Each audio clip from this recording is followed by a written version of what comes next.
Привет подписчикам и гостям канала Travelin.rf. Возвращаюсь к рассказу о Ставропольском крае, куда имел удовольствие съездить в середине января. Я перемещаюсь из Ессентуков в город Минеральные воды. Хоть, конечно, несмотря на свое красноречивое название, здесь нет ни одного минерального источника. И город вообще не является курортом. Как, например, те же Ессентуки, Железноводск и Кисловодск. Ссылки на видео о данных курортах оставлю в описании.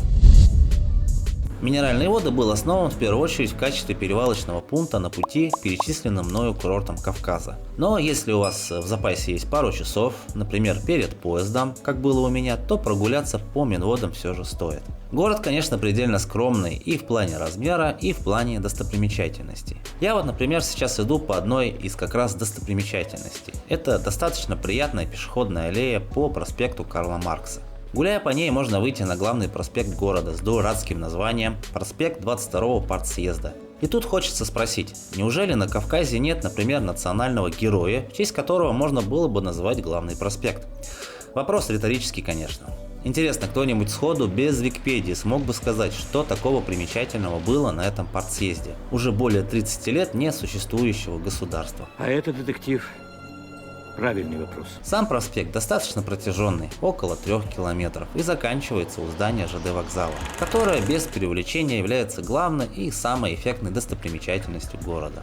Здание вокзала было построено в 1957 году в стиле сталинского ампира. Его открытие приурочили к 40-летию Октябрьской революции.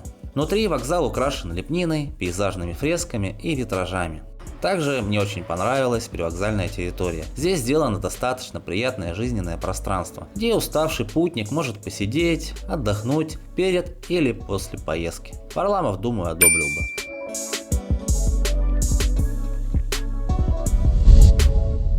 Но вот, гуляя по этому Советскому проспекту, я испытывал какой-то диссонанс. Да, проспект красивый и широкий. В центральной его части расположена пешеходная зона, как на улице Красной в Краснодаре. Но стоит только с него свернуть, вы попадаете в натуральную деревню с разбитыми дорогами и отсутствующими тротуарами. Да, я понимаю, город небольшой и даже стоит добавить депрессивный. Уж пусть меня простят местные жители.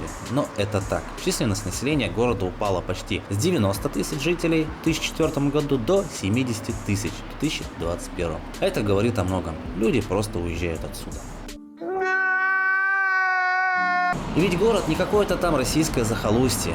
Он является важным транспортным центром со своим ЖД вокзалом, который я уже вам показал, и своим аэропортом. И вот, видя такое состояние города в 21 веке, невольно задаешь себе грустный вопрос: о каком величии он говорит, когда даже на такие города нашей родины, как Минеральные воды, без грусти не посмотришь.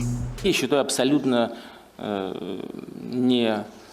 неприемлемым. Вообще стоит сказать, что история минеральных вод началась относительно не так давно, всего лишь в 1875 году, со строительства узловой станции железной дороги из Ростова во Владикавказ. Узловая станция получила название Султановская, поскольку находилась на землях, принадлежавших с 1826 года ногайскому султану Менгли-Гирею и его потомкам. Постепенно на территории вокруг станции появились хозяйственные постройки и жилые дома железнодорожных служащих. В 1878 году поселок получил юридический статус и название Султановский. 17 мая 1994 года открылось регулярное движение поездов на участке Минеральные воды Кисловодск. А в октябре 1921 года поселок и станция были объединены и стали городом Минеральные воды с населением 14 тысяч человек. Если вы смотрели мои другие видео о Ставропольском крае, то, возможно, обратили внимание, что погода в городах Ставрополя, расположенных недалеко друг от друга, может отличаться. Например, в Железноводске лежал снег, в Кисловодске и Ессентуках было бесснежно, особенно в Кисловодске. А вот в Минеральных водах в этот же временной период снега было больше всего, и было очень туманно и даже морозно. Пожалуй, здесь было холоднее всего.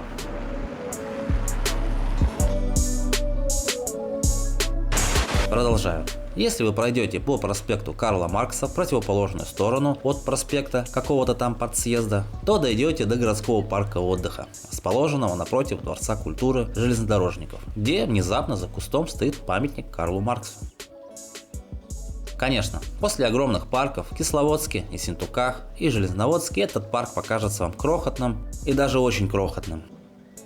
Парк относительно молодой, ему всего 60 лет. В 2019 году здесь провели масштабную реконструкцию, появились аттракционы, удобные скамейки, летняя сцена, фонтан и не только. В принципе, летом сюда зайти можно ненадолго.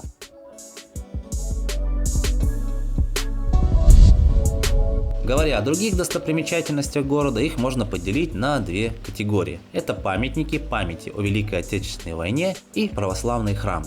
Для примера: Мемориал Вечной Славы, монумент танк Т-34, собор Покрова Пресвятой Богородицы, храм Благовещения Пресвятой Богородицы. Что касается первой категории, такие достопримечательности есть в любом городе нашей страны. Говоря о второй категории, я скажу, что новоделы не очень люблю, а вот в старый храм зайду с удовольствием. А на этом все. Да, обзор получился коротким, но размусоливать тему привычки не имею. Уважаемые зрители, спасибо, что досмотрели видео до конца. Если вы не подписаны на канал, то подписывайтесь. Поставьте лайк и включите колокольчик, чтобы не пропустить следующие видео о городах и курортах России. Также можете глянуть видео об Железноводске или Кисловодске. Всем удачи и пока!